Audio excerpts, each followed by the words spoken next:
Welcome to another chapter podcast with your hosts, Claire and Rebecca.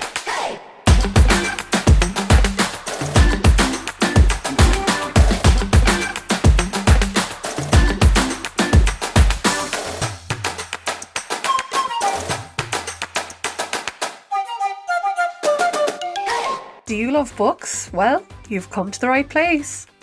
Join us as we discuss all things books.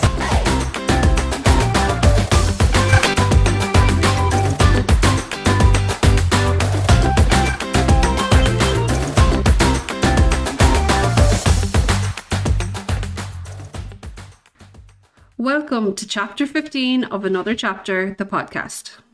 In this episode, myself and Rebecca are sitting down to catch up on Rosemary Mac Cabe's debut book, This Is Not About You. We've both just finished it and we both absolutely adored it, and we thought that it was worthy of a little mini episode for anybody that might be interested. So we hope that you enjoy hearing our thoughts on This Is Not About You. So we are having a quick chat tonight about a book that we have both read in the last day, and we've both loved. Well, sorry, I'm assuming that you loved it as well, or enjoyed it. I did. I as well soaked it up. That was very presumptuous of me. yeah. Like I was tabbing every time that I'm annoyed with myself because the colours do not relate to anything specific. I just started running out of, like, let's say the pink at the start, and then there was blue, and then there was purple. But every time that I either related to something or laughed out loud or something that I went, oh, I have never thought of it that way, or saw myself in a situation, like, I've tabbed them all, and there are quite a lot. But it was such an interesting book. It was such an interesting book. It's been a long time since I related that hard to a non-fiction. Which is very intriguing, because in any of the reviews that I've seen, that seems to be the general gist, that people are saying, I can see myself in this book. And they're all quite intimate interactions that we're reading about. So for me, I think it just really resonated with the whole idea around needing to feel wanted in order to feel purposeful. Yeah, if that makes the seeking any sense. Validation element of it. Yeah, 100%. I'm the exact same. Not necessarily that I couldn't live without a relationship or someone, but I realised, like, hindsight is a wonderful thing. Like, I have been single for maybe 18 months since I was about 15, which is many, many years ago. And I think, like, looking back, and, you know, while reading her book, like, I realised I was always with someone, you know, and actively, you know, I suppose, seeking out people. And it's very heartening in a way to know that we're not alone in that. Absolutely. But at the same time, you know, how many of us are out there that are trying to put worth on ourselves through other people? Yeah, that's it. And I think particularly for women, it's the big thing. Like, I'm just looking here at some of the highlights that I made when I was reading it, and one of them that really stood out to me was, and it's just a very short sentence, but it's towards the end, and it just says, Hollywood has obviously a lot to answer for. And I think that's quite true, because as we grew up as girls, we saw everything on TV shows and cartoons, like your princess movies or whatever, all about finding man and being happy and your crush liking you and all this kind of stuff. So it struck a chord, definitely. And there were so many incidents. Like, I think I've got highlights here from every single chapter where I highlighted going, oh my God, yeah, I can relate to this. That makes so much sense to me. Yeah, it definitely is the case where, especially with women, as you were saying, like, there is a certain amount of our value is in being needed or being wanted or feeling like we're needed or wanted anyway. Because if we aren't, you know, what are we doing wrong? Why aren't people attracted to us or romantically interested in us or you know, why is that not the case? But it's like, and obviously very we can only sobering, from like, a female's perspective. Yeah, exactly. Yeah. It's hard reading in a way because it makes you think about yourself and what you've been through. And yeah, I that's think not you always can't help pleasant, but become introspective when you read this book. Yeah. For me anyway, I found that there was no way that I could separate myself from her experiences, because I think could you say that they're universal in a sense? Because maybe they're not, but I feel like every woman that I've seen that has read this book has been nodding along in agreement, going, yeah, that's me on the page there somewhere. And you see, it could be like there's various ways that could play out. You could be resonating with Rosemary herself, as in her actions, which I definitely, there were certain things that she did that I was like, oh my God, I've definitely done that or felt like that as well. You could be resonating with the guy she's talking about in that instance, that you were going out with a very similar guy or had an experience with a similar guy, or a particular situation she was in where you were like, you know, maybe the guy was totally different, but the outcome of the situation was the same. So there's actually lots of different ways that people can relate to her story and to this book, which is a really interesting thing. Now, is it because we are also in Ireland? Do you know what I mean? Like, if this is all about American men or, I don't know, Spanish men, like, would we be resonating in the same way?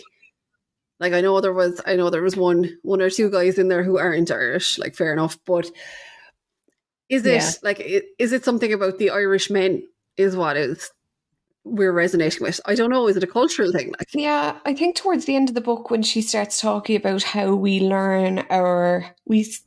tended to learn our sense of romance through alcohol. Like, alcohol seems to be inevitably involved in our romantic developments as we get older. Whereas, you know, is that something that is a bad thing, that we're not familiar with dating per se without the influence of alcohol, or, you know, going to a club? Like, there was a lot of clubbing in the book. I felt like I wasn't a big clubber, in the sense that it just definitely isn't for me. But I just thought it was interesting. Maybe I'd say her experience with the two American men seemed to be very different altogether. Yeah. It's just something that crossed my mind. Like, is it the fact that we're Irish, she's Irish, the majority of them were Irish men? Like, is it just that there's something about that trifecta that is making it resonate so much? Maybe not. I suppose the majority of people that we follow and interact with on Bookstagram are also Irish. So, you know, all the positives we're hearing about people relating to it are generally from people who are also living here or whatever. So, yeah, no, it's just something that it's just a thought I had. But I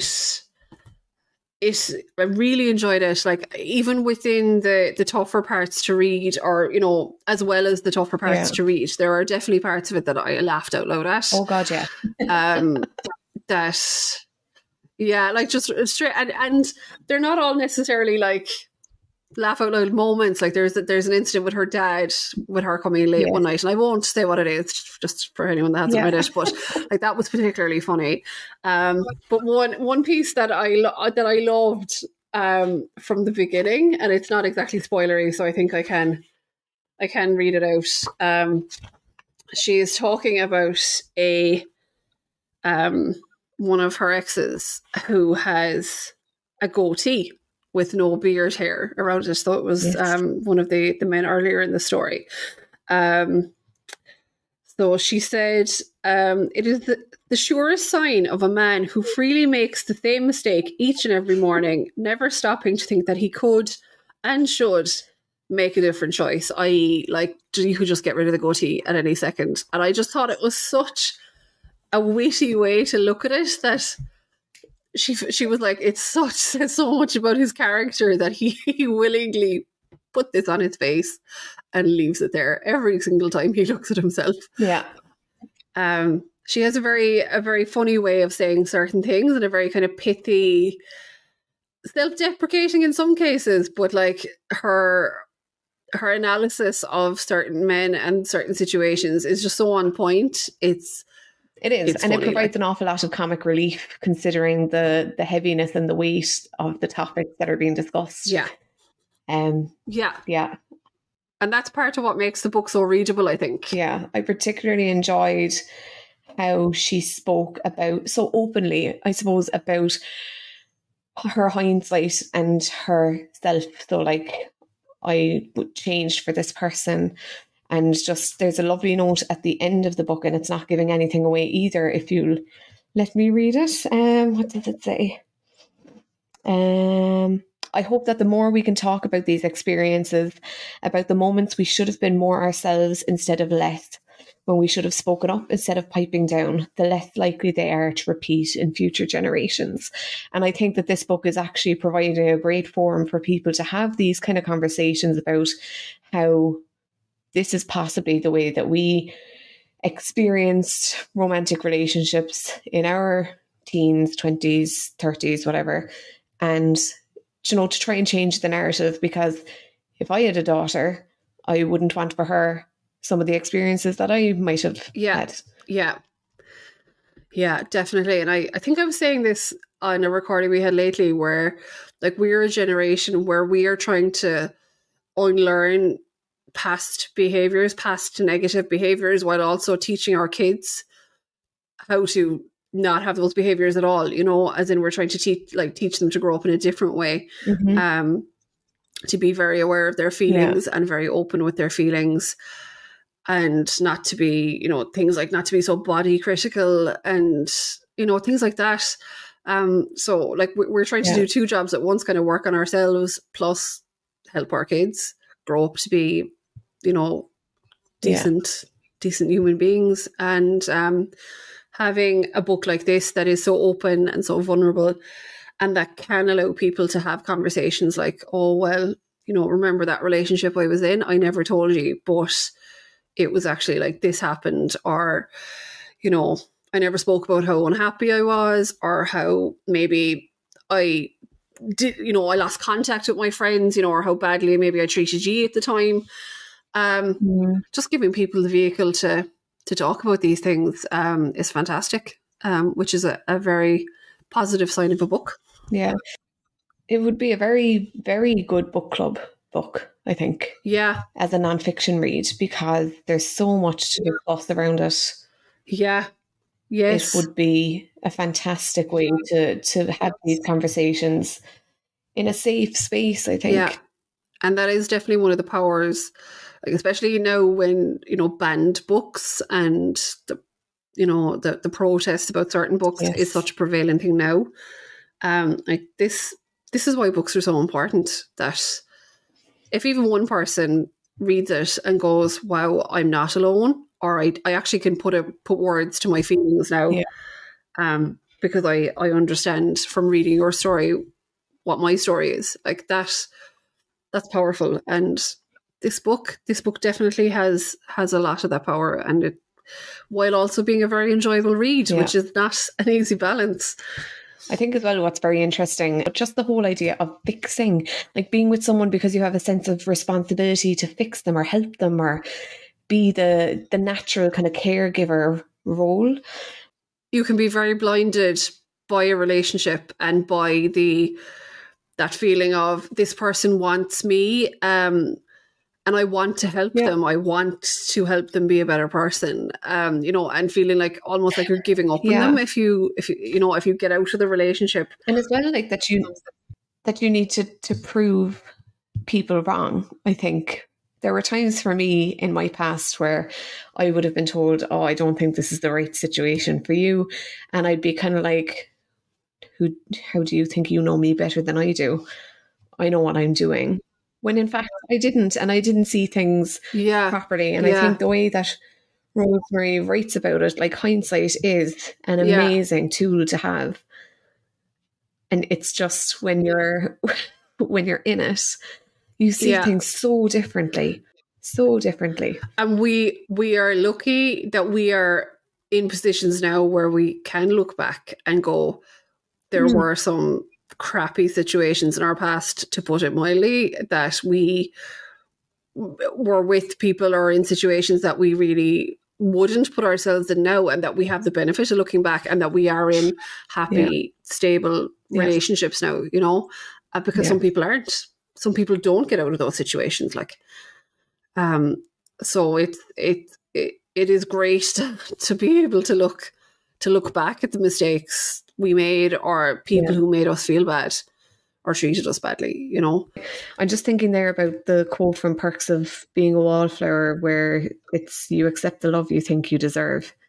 And I think that with time, when you come to realize your own self-worth and you get a bit more, I don't want to say respect for yourself as a woman or as a human being, that you will start holding a line on what you deserve to, or how you deserve to be treated.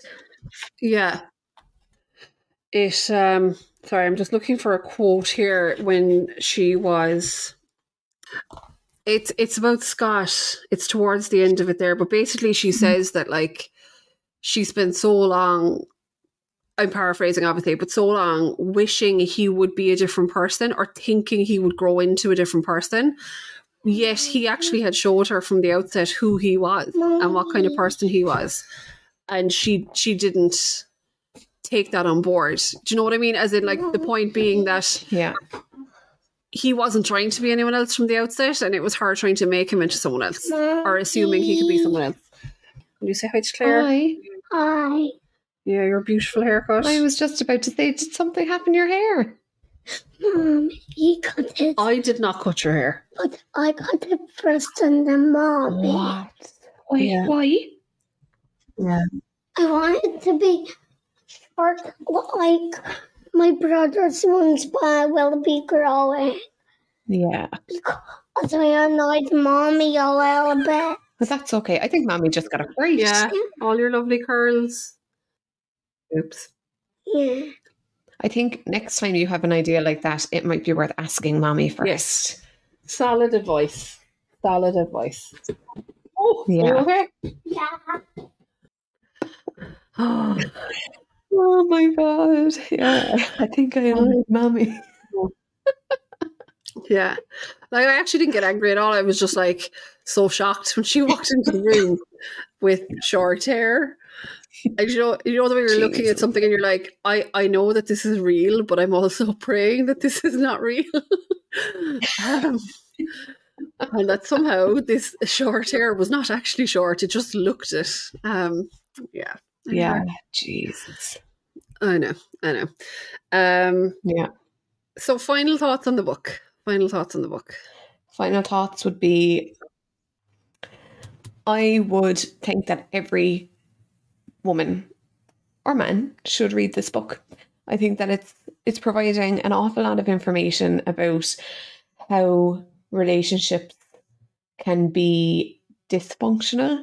And I think that anyone who is embarking into their adult life, in the sense of, like, forming relationships, could learn an awful lot from it, because people are very slow to talk about their shortcomings and their errors, and we're all only human. We've all made tons of mistakes in life, and it's only through talking about these things that we can actually learn from them and move on. So passing this kind of a memoir, as she calls it, down to younger generations, who are, you know, of age to be able to read it and everything, given the context. But I do think that it's a huge tool in learning more about yourself and what you deserve as an adult.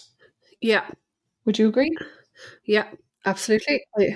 I agree with all of that. I think that she, as well as everything you've just said, I think she does a fantastic job of balancing reality with insights, with, you know, good introspection and wit.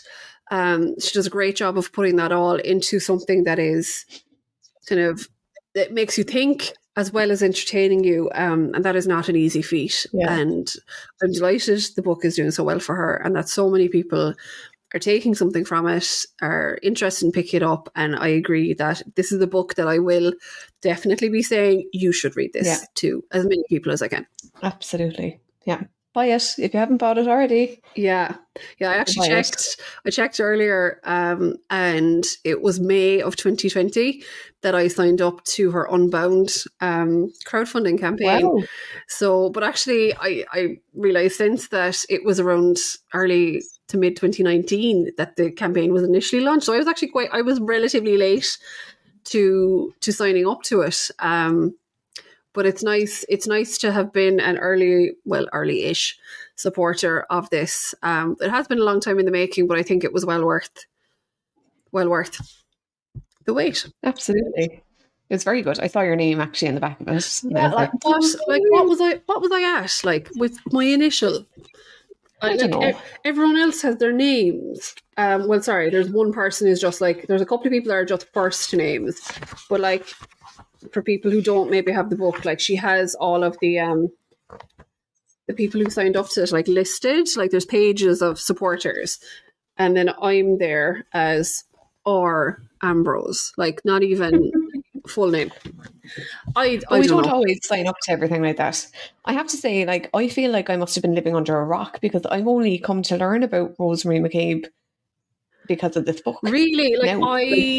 I have been following her since Snapchat stories days, like before Instagram stories were even a thing. I have been following her. Yeah, I was following her on Snapchat, remember you saying to me that you'd like to get Rosemary on as a guest because you've been following her for ages and she has a book coming out and you'd love to chat to her about it. And I was like, who is this person? I don't know anything about her. Yeah. And actually I had no idea that the book was coming out. Like now, we'll say, like as a supporter of the campaign, I used to get sporadic emails saying, it's going into like design stage or production stage, but like I'm not sure I was aware at any point, even in the last like 6 months, of a specific date that the book was going to be out. Like in the last few weeks, I was aware, it's coming out and it's been posted out to me or whatever. Yeah, you did. But yeah, before that even, I'm sure I said it to you, about, she would be great to have on. Because she has done loads, like she writes now as her primary kind of income source, but like at one point she was a full-time social media influencer, like obviously from the book and stuff, we know she worked for the Times and I don't know what rock I've been under. Like she's been around for a while. I don't know, Claire. I don't know. I'd have to get my stuff sorted. I generally don't.